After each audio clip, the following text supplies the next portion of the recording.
What if Prince Oberyn killed the mountain? Let's explore the depths of it in the video. All around Oberyn, the crowd gasps and jumps to their feet. Some of them cheer, others boo and hiss. But he doesn't pay attention to any of them. Instead, his attention is on the mountain as he thrashes in agony. Yet, as he screams and howls, he still has not confessed. Each second he doesn't say it is another second closer to death. Desperation and anger mingle with the Red Viper, but he does not allow himself to get carried away. The cornered animal is often the most dangerous, and he cannot afford to get careless. Instead, he picks up his spear and rushes forward, jabbing it into the unarmored armpit of the mountain, feeling it sever the nerves there. Suddenly, his arm stops thrashing, and he does the same with the other, leaving the spear stuck in his body as he does. Only then does he climb on top of him and begin beating him. Say it! Say it! He raises his fist and strikes him again, but suddenly the mountain roars in pain and chokes it out. I did it. I raped her. I murdered her. And I murdered her children. Good. The Red Viper pulls out a dagger and with a single stroke slits his throat. There is a faint bubbling sound from the mountain, but aside from that, the crowd has gone silent. Everyone now knows what happened, and more importantly, this brings the matter to a close. Tyrion Lannister is innocent of kingslaying. Oberyn walks over to Ilaria Sand, and the two share a tender embrace, and a kiss that is only broken by Tyrion stuttering his thanks and embracing the Viper's leg. Thank you, Lord Oberyn. I do not know what I would have done without you. Probably split his leg with an axe. The two look at each other and then share a laugh, but then Oberyn leans closer and whispers to Tyrion's ear. My vengeance is far from complete. I only have the cat's paw, but the cat still lives, for now. I will return to Dorne soon. I suggest you join me. The pair glance over to the royal pavilion, where Cersei is glaring daggers at them. But it isn't her who they are looking at. Instead, it's Tywin's whose face appears unreadable, but his eyes never leave them. However, there is something else in it. Tyrion notices something he hasn't seen before. His face seems paler than usual, and his eyes more glassy. Then he recalls the oily substance on the Red Viper's spear. He opens his mouth to ask, but the Dornish prince smirks. You do not hunt much, do you? To kill a lion, you don't sever a paw. You strike at its stomach. Tyrion nods, and the two make preparations to depart. Even though he's deemed innocent, Tyrion has no illusions about his position. It is only a matter of time before Cersei cooks up another plan to get rid of him. The difference is that his father now decides it is more trouble than he's worth. He spends some time gathering some important documents from his master of coin, and by tomorrow morning, he departs along with the Dornishmen. By the week's end, Tywin is dead, having died from a stomach disease, but in reality, it was a form of special poison concocted by the Red Viper. Still, rumors abound as Cersei immediately blames Tyrion for their father's death, claiming that if he did not poison him, then he must have killed him from shame. She orders him to be killed on sight, and for a reward to be given to whoever brings her his head. No one finds him, though Tyrion is not entirely at ease. He realizes how vulnerable he is and begins working to gather allies. Though Oberyn promises him protection, he does not like being entirely beholden to the Martells. Instead, he searches for his protectors. As they enter the Kingswood, Tyrion hires several foresters who know the lands well and asks them to spend a few days there. Although confused, the Red Viper agrees, and soon Tyrion sets off with his foresters. They gather some gifts and wealth that the Dornish are willing to part with, as they can camp in an isolated path where the foresters warn them of outlaws. Tyrion smiles and says that is exactly who he hopes they'll run into. He tells his men to feast, drink, and be merry as he drifts off to sleep. But hours later, Podrick wakes up his lord with a sharp jerk. My lord, they're here. When you reach the afterlife, tell your gods it was Shagga, son of Dolph, who sent you there. Aha, Shagga. It's been a while. What, no threats to cut off my manhood and feed it to the goats? There wouldn't be much to feed with you, half-man. Well, I hope there won't be any manhood feeding tonight. Please, come sit with us. Enjoy our goat and wine." The big clansman laughs and walks up to join them. Seeing this, nearly a dozen of his clansmen follow suit. "Help yourself to the gold we have in our tents. My hosts were gracious enough to provide me with, especially once they heard the great Shagga was here." "And what does the half-man expect in exchange for these gifts?"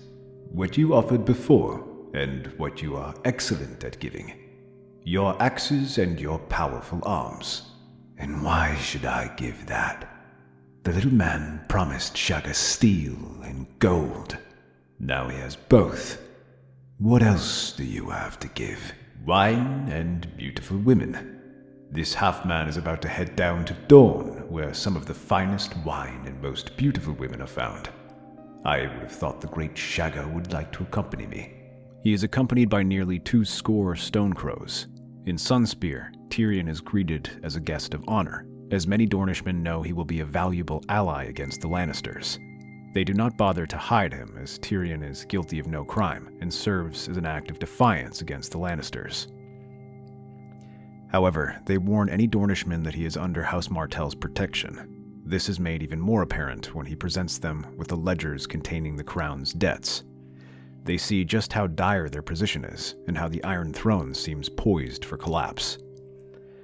It would have been one thing if Tywin was alive, but that obstacle was now gone. Doran provides updates on what was happening in the capital. Ruling the Seven Kingdoms has fallen to Cersei Lannister, who dismissed Sir Kevan and already shows signs of misrule. Some among the Dornish want to strike right away, like Oberyn, who wishes to burn Old Town to the ground, or Nymeria, who wishes to assassinate Tommen. But they are overruled by Doran, who wishes to wait for the perfect opportunity. Tyrion is also reluctant to strike. He sees how bloodthirsty the Dornish are for Lannister's blood. He also begins to set some conditions. While he cares little for Cersei, he demands that Jaime and the children not be harmed. He will be made Lord of Castle Rock, and in exchange, he will control them. Some are angered by this impertinence, but Oberyn vouches for him, and Doran finds these terms acceptable. Rather than hitting the crown directly, Doran knows that they do not have the military might to face the Lannisters, weakened as they might be. Instead, he turns his attention to gathering allies. Doran sends his son out to meet with Daenerys and try to get her aid. Meanwhile, Tyrion and Oberyn tour the free cities. Using the information from Tyrion's ledger, they begin to visit the different debt holders of the Iron Throne. Among these are trading cartels from Tyrosh, moneylenders from Pentos, and the Iron Bank of Braavos to negotiate an alliance for them. Cersei proves to be their greatest ally, as she refuses to make any payments on their debts until the war is over. Seeing as they will get no money from the Queen, these debt holders now find themselves interested in what Tyrion has to offer. In exchange for their support, Tyrion will ensure all debts are paid off to them through the Lannister gold mines. The debt holders all agree to this and promise that when Tyrion calls upon them, they will provide support. Aside from that, Oberyn and the other Dornish leaders begin formulating plans to strike when the war breaks out. This war seems to be coming sooner than later, as Cersei deteriorates the crown's position, rearming the faith and alienating her allies. Meanwhile, sellswords begin to land in the Stormlands, capturing castles and territories from the Lannister allied forces. Despite these victories, their numbers are few, and they will need allies to make any real progress. Oberyn and his Sand Snakes wish to raise their troops and join them immediately. Doran is less certain until they see a ship arriving from Slaver's Bay, bearing Archibald Yornwood and Garrus Drinkwater. However, they do not come with Daenerys or even their prince. They bring only his bones, as that is all that remains of him after Drogon burned him to death. The pair say that Daenerys will not make for a worthy ally. Instead of taking their suggestion seriously, she spurned Quentyn and disappeared into the Dothraki Sea on Drogon's back. This forced them to fight off the Yunkish slavers and protect Meereen on their own. They advised against allying with her, saying that if she cannot even protect her own kingdom, what help can she be in Westeros? Doran is furious at his son's death, and instead opts to join with Jon Aegon VI. Oberyn rides out to negotiate with the commander of the Golden Company, Jon Connington, just as they lay siege to Storm's End. They agree to a marriage alliance in which Arianna will wed Aegon VI, securing an alliance between them. With this secure, the Dornish host in the Boneway breaks off into two groups. Half join the sellsword army in Storm's End, while the other half begin raiding the Reach. With Randall Tarley and the other Marcher lords in the capital, the Reach seems ripe for the picking. Towns and ports across the southern Reach face the fast-moving Dornish raiders who pillage their wealth and hurry back across the border before Garland Tyrell can ride out to face them. In the Stormlands, a hastily assembled host by Mace Tyrell is beaten back and smashed, forcing them to retreat to the capital. Tyrion listens to all these developments closely, taking some comfort in the fact that Jaime is off in the Riverlands, capturing the last Stark holdouts. This means he is far away from this fighting. In the meantime, at least, Tyrion calls upon his favors in the Free Cities. As promised, they provide him with not just funds, but sellswords and ships under the expectation that these expenses, along with the rest of their debts, will be repaid. Oberyn has planned for this, and they make several raids into the Crownlands, frightening Cersei and Mace, prompting them to pull their men back to hold the capital. But this is what they expect, as instead, Tyrion orders his army to begin marching north. They had prepared for this war for years and planned their move carefully. Besides the Reach, which is already being attacked, there is only one region that has an army untouched by war with Cersei that they could potentially call upon: the Vale. Along with Lord Trebor Jordain and a few Dornish representatives, they take command of these sellswords. Tyrion leads an advanced force consisting of only Shagga and his mountain clansmen. This small band rides hard through the Vale, visiting its high mountain roads, which are now ripe with bandits and raiders. Soon enough, they run into such bands, but rather than attack, Shagga's hulking presence intimidates them into listening. Soon enough, Tyrion finds his camp overflowing as mountain clansmen gather all around him.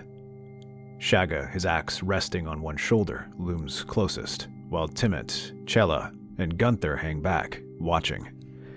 Tyrion knows he has their respect, but respect alone will not bring them fully to his side. You've all tasted Lannister gold. You've all fought for me and seen the rewards. But what I offer now is not just gold. It's glory. Steel for your warriors. Lands for your clans. And vengeance for every insult the Lords of the Vale have ever thrown your way. What do you need from us, half-man? Everything. The lands of the Seven Kingdoms are ripe for plunder. I need you to strike where they are weakest. Burn their villages, ambush their supply lines. You've given us steel. We'll use it. And when the knights come to face us? We will not face them. Not directly. We'll draw them out, bleed them, and make them chase shadows while the real blow falls elsewhere. With Chella and Gunther adding their voices in agreement, the clansmen rally to Tyrion's plan. They arm themselves in the steel armor he has provided, casting aside their crude leathers and bone decorations. For the first time, the mountain clans look less like scattered raiders and more like an army. The raids begin swiftly. Tyrion's plan unfolds like clockwork, with small bands of mountain clansmen striking at isolated villages and undefended roads. Word spreads of their savagery, and soon the Vale musters its knights to respond. But the knights find no pitched battles, only trails of burnt-out villages and empty camps. The mountain clans disappear into the rocky terrain, ambushing stragglers and supply caravans. Every skirmish weakens the Vale's forces, fraying their patience and resolve. But Littlefinger knows he cannot afford to let these insults go unanswered, lest he look weaker than he already is, and sends out a large force to root them out. Meanwhile, Tyrion's sellsword army lands on the undefended coast, striking at the heart of the Vale's supply lines. With so many of their forces west, many towns and coast settlements are undefended, allowing Lord Trebor to push deep into the Vale. The Lords of the Vale are forced to split their forces. The pressure mounts on Littlefinger, who scrambles to organize a defense. Letters fly from the Eyrie, begging for aid, but the Reach is under attack, and Cersei cannot spare soldiers for a region that has remained neutral for so long. Tyrion uses the chaos to his advantage, sending secret messages to the Lords Declarant, who already chafe under Littlefinger's rule. His offer is simple. Deposing Littlefinger will end the raids. After that, they will allow the clansmen and sellswords to march through the Bloody Gate and into the Riverlands. The Valemen do not even need to fight with them, simply let them pass, and they are free to remain out of the war. The Lords Declarant meet in secret and seize their opportunity. They pull back their armies into the Eyrie and demand Littlefinger's resignation, pressuring Nestor Royce to agree, citing his inability to ensure security in the Vale. Soon, their blockade starts to take effect, and even his allies are wary of supporting him in such tenuous times. Reluctantly, Littlefinger is forced to yield, as he and the Lords Declarant ascend the Eyrie to take Robert into custody. But when he arrives, he's surprised to find a familiar face waiting for him. Sansa Stark stands before him, her hair dyed dark, her face pale but composed. She wears the guise of Elena Stone, Littlefinger's bastard daughter, but there is no mistaking her. Tyrion halts, momentarily stunned. Lady Stark, you've been here all along. Surely you are mistaken, Lord Tyrion. This is Elena Stone, the bastard daughter of Littlefinger. What woman would allow herself to carry a bastard with the likes of him? My lord, I have no idea what you're talking about. You've gotten better at lying. Good. It will keep you alive. But in this case, some honesty will do wonders. Yes, this is Sansa Stark, my lady wife and daughter to Catelyn and Ned Stark. And why was this information never revealed to us, Lord Baelish? You must understand. Recent events have made her identity dangerous to reveal. Surely you can see that. And better for more plots. When Robert Arryn is brought before them, he confirms that this is indeed Sansa Stark, and how Littlefinger had indeed planned on marrying them. This news is enough to convince the Vale Lords. For someone so concerned about Sansa's safety, marrying her off in secret was a huge betrayal of trust, not to mention putting the Vale's security at risk, as it would have compromised their neutrality. Indeed. Inform Lord Arryn that we may yet make a man fly today. That is, if Lady Stark agrees. Very well. The guards suddenly seize Littlefinger and haul him right onto the moon door. Robert cheers from his high seat as Lord Baelish screams and falls through, his screams sounding further and further away until he disappears into the mountainside. Tyrion barely suppresses a smile, remembering how close he was to being thrown out at the very same door. But as he regards Sansa, his expression softens. My lady, I have one favor to ask. I request an annulment of our marriage. It was made under duress, and quite frankly, I doubt you would have found much joy in it. You are free to remain in the Vale. Indeed. I doubt I would have done well. Oh, on the contrary. I think you would have been better than most. If it's possible, though, I would like to return to Winterfell. If you oppose the Queen, perhaps you can get me home. Indeed. Once this war is over, I will see what I can do. As for the rest of you, you have your freedom. Keep it, and stay out of the wars to come. As Tyrion leaves the Eyrie, he cannot help but feel a flicker of hope. True to the Vale Lord's word, they convince other houses to withdraw their forces and let them pass unchallenged. However, Tyrion feels a flicker of uncertainty as his forces cross the Bloody Gate. The Lannisters still control the Riverlands, and they are under the command of Jaime. He knows that his brother will fight tooth and nail for the territory. He finds himself praying that it will not come to that, and some agreement can be reached. By the time they reach the Riverlands, they receive news that complicates the situation. While Jaime is still there, most of the Lannister forces have returned to the Westerlands. In their place, King Stannis has emerged from the north on the backs of a host of Northmen. It seems he was able to overpower the Boltons, and now rides at the head of a northern army to reclaim his kingdom, though in truth, most of it now belongs to Aegon VI instead of Cersei. By now, Oberyn and Jon Connington have claimed Storm's End and most of the Stormlands, while King's Landing has fallen, with Cersei barely holding on and Kevan found mysteriously dead. The Reach, while still a potent military force, is now on the back foot as the Dornish begin their offensive in earnest. This leaves the Westerlands as the only major Lannister stronghold left. Even now in the Riverlands, soldiers have risen against House Frey, many declaring themselves loyal to Stannis. This leaves Jaime with only his small army near Raventree Hall. The only thing that prevents them from wiping him out is their hostages to the Rivermen. But for Stannis and his northern troops, nothing is holding them back, and they eagerly pursue him. That small force retreats across the northern coast, harried by all sides. When Tyrion sees this, he spurs his army into action to try and save them. The Dornish commanders bristle at Tyrion's insistence on pursuing Jaime's retreating force. We swore to fight for the Prince of Dorne, not to risk our men and fortunes for a Lannister brother who may already be lost. We swore to fight with honor, my lord. That includes keeping our word. No harm shall come to Jaime. You all agreed to this. The tension lingers for a moment, but when Timett and the Mountain clans signal their readiness, the rest of the army begins moving. Tyrion wastes no time, spurring them into action and leading the charge toward the coast. The retreating Lannister force, harried from all sides, has been driven into a narrow valley, surrounded by Stannis' advancing forces, commanded by Godfrey Ferring. Arrows rain down, and Jaime's men are visibly breaking. Tyrion signals the charge, leading his sellswords and mountain clans into the fray. This sudden assault catches Godfrey's forces off guard. The mountain clans, ferocious as ever, barrel into the attackers with wild abandon. But with mail and steel, they are even more dangerous and cut through the thinnest part of their lines. Jaime stands at the rear of his army, trying to rally his men and direct soldiers until he sees the arrival of Tyrion's army. Tyrion himself stands atop a low rise and gestures frantically for him to retreat. A small gap opens in Godfrey's lines, allowing Jaime and his remaining men to push through.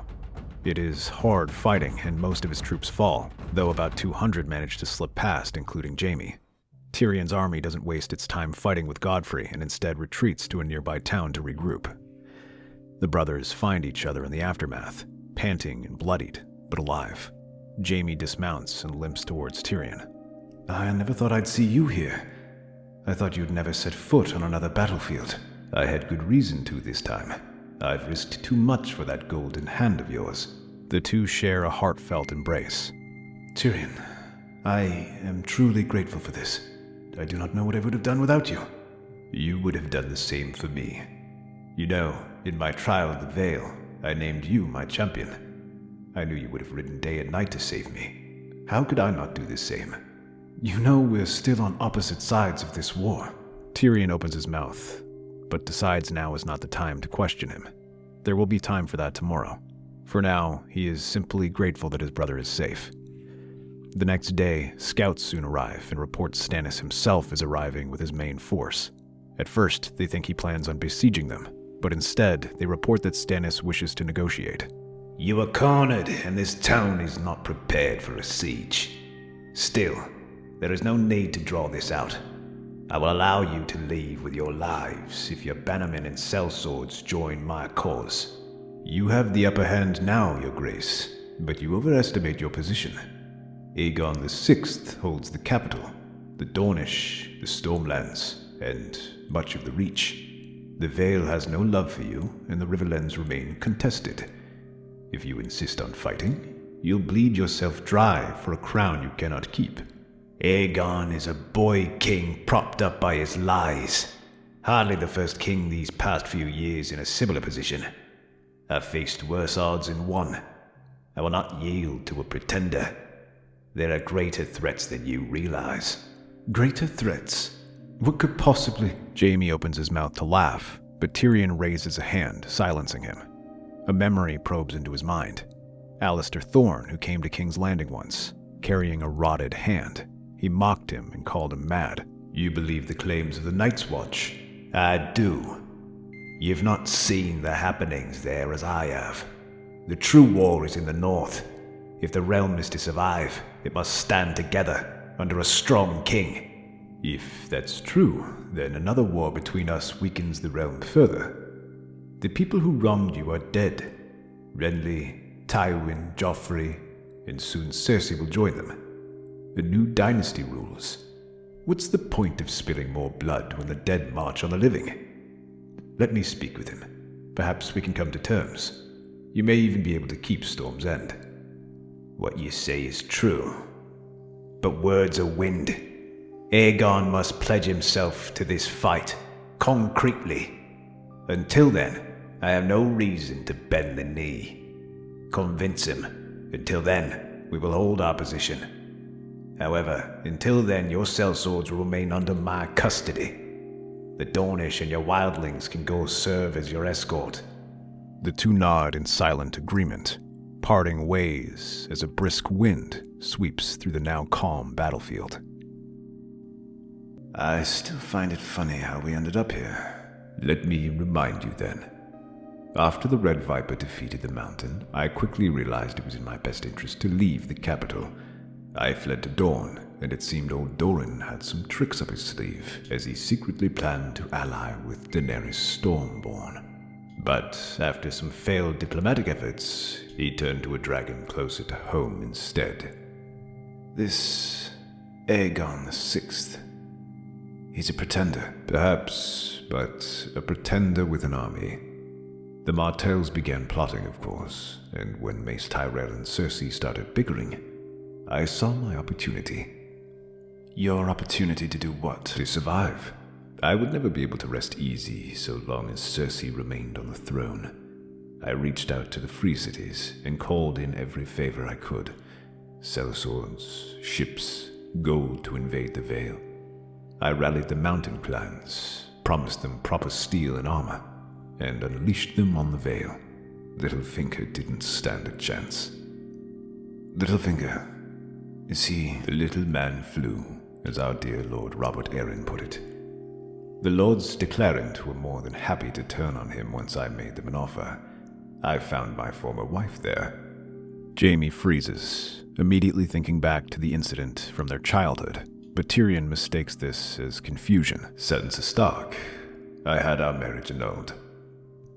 And now you're here, saving me from Stannis Baratheon. How did it come to this? Stannis offered to let us go for fear of White Walkers, so long as we got Aegon's support against them. But then Jaime's face begins to darken, and he takes a deep breath. Tyrion, there's something I need to tell you about Tasha. She wasn't a whore. That was a lie Father told me to say. The truth is, I don't know who she is. She was just a woman we ran into in the woods. But when Lord Tywin found out, he was furious. He wanted you to have nothing to do with her, and he told this story so you wouldn't search for her. Tyrion freezes, the color draining from his face. The weight of the revelation crashes over Tyrion, his hands trembling as he slaps Jaime across the face. Some men jump to their feet, but Shagga bellows for them to remain out of this. You knew. All this time you knew. How could you do this? You were my only friend, the only one who treated me like I mattered. And you stood by while Father destroyed the only thing that ever gave me happiness? Why? He said she only cared for our gold, that she was no better than a whore. Tyrion slaps him again. Do not use that word. Not with her. Not with my wife. How many times must I be deceived by this family? Get out. Get out of my sight, Jaime. You're no brother of mine. If I ever see you in the Westerlands again, I'll kill you myself. Shagga will see you out. When Tyrion returns to King's Landing, the battle is long over. The siege did not last long, and many were eager to betray Cersei, and they now have full control. It doesn't surprise Tyrion to see his sister's head atop one of the spikes. It is one of the most beautiful sights he's ever seen. Inside, he finds Aegon on the throne, surrounded by Jon Connington, the Red Viper, and their bannermen. They are surprised to see him, reminding Tyrion, but he relays Stannis' terms. He is willing to cast aside the crown in exchange for Storm's End, and assurances that Aegon will take action in the north against the White Walkers. When they hear the news, many are incredulous and immediately wonder if this is some ploy. Tyrion shakes his head and explains that this claim predates the War of the Five Kings, as men from the Night's Watch have claimed the same thing. Aegon suggests it might be a deception to lower their guard. Some of his advisors warn that this could be a distraction, as there is trouble down south. Some Dornish ships have reported some trouble in the Stepstones, saying that some sailors claim to see dragons in the islands. They say that even if White Walkers are real, the trouble in the south may pose a larger threat. This is too much for Tyrion to hear, who waddles up and slaps the boy king across the face. You think this is some game? Better men than you, Stannis Baratheon, Jorah Mormont, have seen the threat with their own eyes, and yet you sit squabbling over a throne while the dead march on the living. What do you suggest we do? Listen to the Night's Watch claims and provide them with whatever they need. Appease Stannis as well. Get on your knees and grovel before him if you must. They know this threat more than you. But thankfully, I couldn't care less. I am finished with the court, and I am finished here. I have fulfilled my side of the bargain, and now I want my payment. Castle Rock. The court has no reason to deny Tyrion this. With Stannis' terms, he can bring peace into the Riverlands, and without the Lannisters in King's Landing, there is little reason for the Westerlands to remain hostile. A royal decree is read out, giving Tyrion control of Castle Rock. Tyrion wastes no time in throwing a great feast in the castle, inviting lords from across the Westerlands. The lords and ladies of the Westerlands sit stiffly at long banquet tables, watching Tyrion Lannister. He is their ruler now, an unthinkable turn of events for most of them. The drunkard, the imp, and the embarrassment of Tywin Lannister had outlasted them all, and he is determined to make them remember every insult and slight. Tyrion revels in the uneasy atmosphere, dominating the conversation by bringing up past interactions with lords, all insults. Many are quick to offer their apologies, beg for forgiveness, or try to deny such claims. All are met with the same cruel remarks from the little lion, but when he isn't laughing at their expense, he drinks and drinks and drinks. An emptiness gnaws at him. The betrayal of Jaime hangs over him like a shadow, but without him, the castle seems even emptier. Many of his remaining family give him a berth, preferring to stay away from him altogether. This suits Tyrion just fine, who is happy to wallow alone in the halls, feasting and whoring. A part of it is simply to spite his father, to do what he despised most within his sacred halls. But it is also part to try and forget everything that happened, to lose himself into oblivion. If the world is truly ending, then he sees little reason to hold back.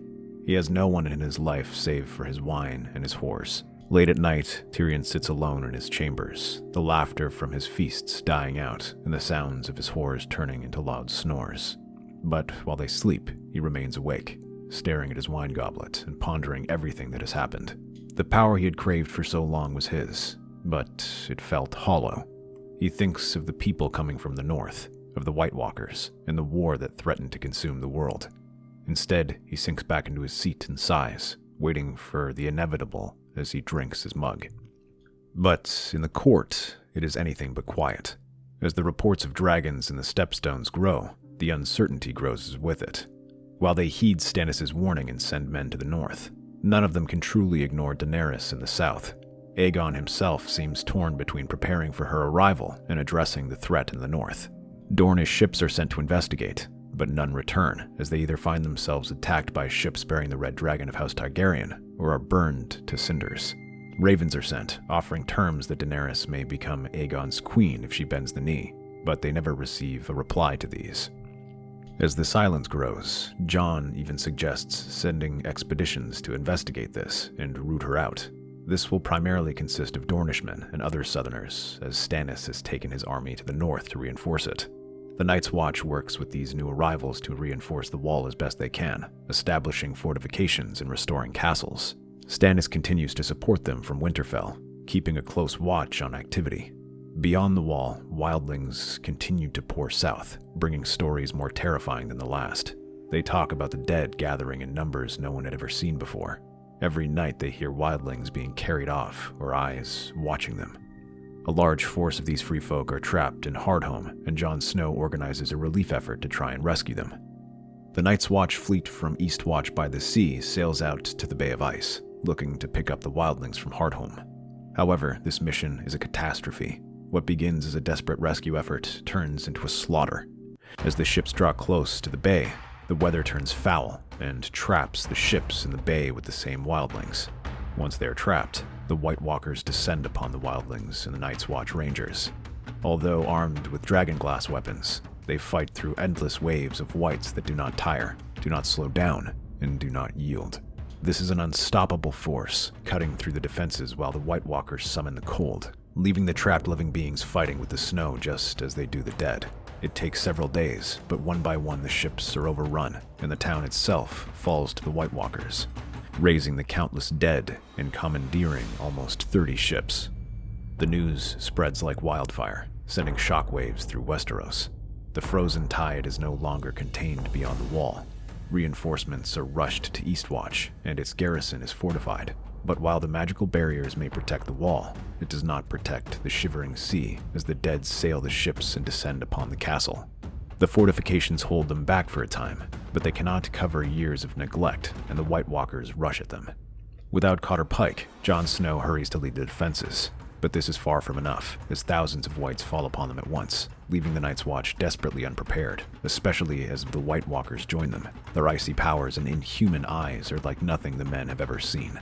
Some freeze in place as they are cut down, others have their blades shatter upon crystal swords, and more are trampled beneath skeletal horses or icy spiders. The defense becomes untenable as Eastwatch falls. Jon Snow calls for a retreat, not just from this castle, but from all of them. They retreat to the Gift, sending ravens to Stannis and all the lords of the North to evacuate or to join Stannis at Winterfell. The ancient Stark fortress braces for the inevitable, but the dread hangs heavy in the air. Even the most battle-hardened warriors are shaken. In King's Landing, Aegon VI stands at a crossroads.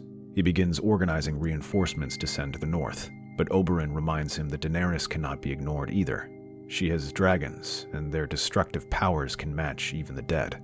Unfortunately, any attempts to understand her position or meet her are met with silence. To make matters worse, Tyrion is nowhere to be seen. True to his words, he spends his days drinking at Castle Rock instead of providing his advice. But as they plan, another Lannister appears. Jaime Lannister, bearded and wearing worn clothes, but his features are unmistakable. Jon Connington orders their guards to arrest him, but he shakes his head. You need me. She'll burn anyone who goes to her. But if she catches word I'm aboard one of these ships, she'll want me taken alive. After all, I'm the Kingslayer.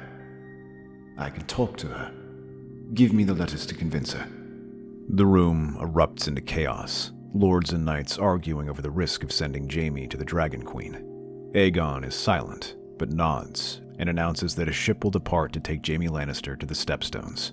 He encourages the lords to spread this rumor, so even Daenerys will hear about this. Davos Seaworth is tasked with escorting Jaime to the Stepstones, and soon enough, ships loyal to the Dragon Queen spot them and board their ship. But instead of a fight, Jaime allows himself to be captured, tossing his sword down and letting them escort him to their camp. He walks past Unsullied with unflinching faces, past Dothraki who eye him like a predator would prey, and Ironborn sneering at him. Finally, he's brought before Daenerys Targaryen. Drogon looms in the background, his massive head resting on the ground, golden eyes watching every move. Jaime kneels before her, unarmed and vulnerable. Your Grace, I have come to speak of the dead. Slowly, she stands up, staring at him and leaning closer, ready to order his execution. Her purple eyes blaze angrily as she regards him. You. I have waited for this day for so many years, to finally confront the man who murdered my grandfather, the Kingslayer. And yet, here you are, unarmed and crippled. Truth be told, I'm disappointed. So I've been told. But you must hear what I have to say. Must I? You are in no position to demand anything. I am, if you wish for a kingdom to rule. He reaches into his pocket and produces a letter. Daenerys takes it from his hand and begins to read it. However, her face darkens as she examines the contents and throws it to the ground. Is this some sort of joke? Do you truly expect me to swallow these lies? White Walkers? Do I look like a child to you? You do, but this is no murmured jape, I'm afraid. They've already breached the wall and terrorized the north. If left unchecked, they will sweep across the continent. And being the Queen of the Dead seems rather hollow. You lie. My lady, I've known Sir Jaime for many years, and he is many things, but a liar is not one of them. Even if what you say is true, isn't this that false king's problem? He sits on the Iron Throne. Why does he ask me for aid? And why else are you here? Is this your way of making amends somehow? Because you're the one with dragons. You have soldiers and an army. We're going to need all of that to win. As for your second question, in a manner of speaking, though not to you, I've done things that haunt me to this day. But killing the Mad King was not one of them. The guards step closer, swords ready, but Jaime stands deviant, raising his head up at them. Do not refer to my father with that slanderous title. Oh, is it slander? Did you know him as I did and prove otherwise? And I had to stand there and watch, as did your brave Sir Barristan. Did he ever tell you how he took your mother against her will, and how we were made to stand guard? Tell me, Sir Barristan, what was it that our sworn brother said? Sir Jontha said, We are to protect the Queen, but not from him. Aye, we did just that. To protect our Lord Fathers and our liege lords. Yet, where has that gotten us? On the verge of destruction, with death right at our door. And if we were going to die, do you want to go out as you lived? Or do you want to do what is right, instead of what the law or those above us want us to follow? I saved King's Landing by killing your father. He planned to burn the entire city in wildfire, 50,000 people. But if working with you means saving the Seven Kingdoms, I'll do it. Daenerys stares at Jaime for a long moment, still struggling to believe that this is the man who killed her father, the man that Viserys has told her about, the cruel, violent Jaime Lannister. Instead, she begins to rise and nods. Send word to Victarion Greyjoy to prepare his ships. Where do we sail? West. I have one final thing to do before I face the end of the world. The halls of Castle Rock are eerily quiet as Jaime moves through the fortress he once called home, smuggled in by Sir Davos. He knows every shadow, every creak of the stone beneath his boots. He knows where Tyrion likes to stay and finds him in the library, a goblet of gold in his hands. His face is flushed, not from drinking, but from his simmering anger. He doesn't even look up as Jaime enters, though his grip on the goblet tightens. Bold of you to come here. I was under the impression that you'd already taken everything you could from me. I suppose you can at least give me the pleasure of having my guards kill you. I didn't come here to fight, Tyrion. I came to make amends. Apologize? For what, Jaime? For letting father twist the knife? For standing by while he made my wife a living hell? Or perhaps for lying about Tertia? For all that and more. For letting Tywin take everything from you. For being a coward when you needed a brother. How nice. Right when the world is about to end, and none of it will matter. Certainly makes this easier. Because I won't let you lose your life. Not to the dead. Not to the Night King. Not to anyone. I can't undo what I've done, Tyrion, but I can fight for you now. That's why I went to Daenerys. That's why I convinced her to fight for the living. You convinced her? I admit, I'm impressed. How did you manage that? I told her the truth, that I've made mistakes. More than I can count. But this was my chance to make something right. She listened, and now her dragons, her armies, they're coming. I told her that I would give it all to save the Seven Kingdoms, but the truth is, the only person I wish to save is you. Whether from the dead or yourself. The question is whether you're ready to fight, or if you'll sit here drowning in wine and resentment. You never could deliver a decent apology, but I suppose I always loved that about you. News spreads quickly through the Westerlands, a call to arms. At first, the bannermen do not know how to respond, but when they see Jaime Lannister riding at the head of the column, men waste no time in pledging their swords. Messages are sent to Sansa Stark in the Vale, urging her to bring her forces south to join the fight, saying this is the only way to retake her home. Meanwhile, in the north, the White Walkers advance relentlessly. Castle after castle falls to their icy tide. Stannis Baratheon and Jon Snow lead a desperate retreat, evacuating as many survivors as they can and holding the line wherever possible. Even Winterfell succumbs to their assault. Fortresses like Moat Cailin and the Neck do little to slow down those who do not succumb to the disease and poison. Instead, the dead advance right into the Riverlands, where Stannis and Jon try to gather as many soldiers as they can to staunch the bleeding. Every choke point, every fjord, every castle and town turns into a battleground. But then, salvation comes. From the west, Tyrion and Jaime march at the head of a united Westerlands army, bolstered by Daenerys' forces. Her dragons circle above, their roars shaking the air as they burn swaths of the undead. As the dead fall to the fire, ranks of Lannister knights and Dothraki screamers rush through the smoke, trampling the dead underfoot before retreating to prevent themselves from being overwhelmed. They retreat behind the ranks of disciplined Unsullied. The reinforcements are much-needed relief to Stannis and Jon's exhausted army. They fight with renewed vigor, pushing forward and hammering the White Walkers from the west and south. And then, horns blow from the east as the banners of the Vale descend, knights crashing into the ranks of the dead like a hammer striking an anvil. For a moment, the tide turns. The combined might of the living push the dead back, breaking their ranks and buying precious time. Soldiers cheer, rallying around the sudden hope that they might survive this impossible war. But even as the forces of the living stand united, the dread lingers. A patchwork of frozen rivers and fields become the epicenter for the battle near Riverrun. The only thing preventing this castle's fall are the Knights of the Vale, bannermen of the Westerlands, soldiers of Daenerys, and men loyal to Stannis. But for every foe that falls, two take their place. The cold grows unbearable, leaving men dying from it just as often as the fighting. The dragon's fiery breath incinerates swaths of the undead and proves to be a warmth soldiers need. Drogon, Rhaegal, and Viserion become harbingers of hope, their roars shaking the earth and rallying the terrified soldiers.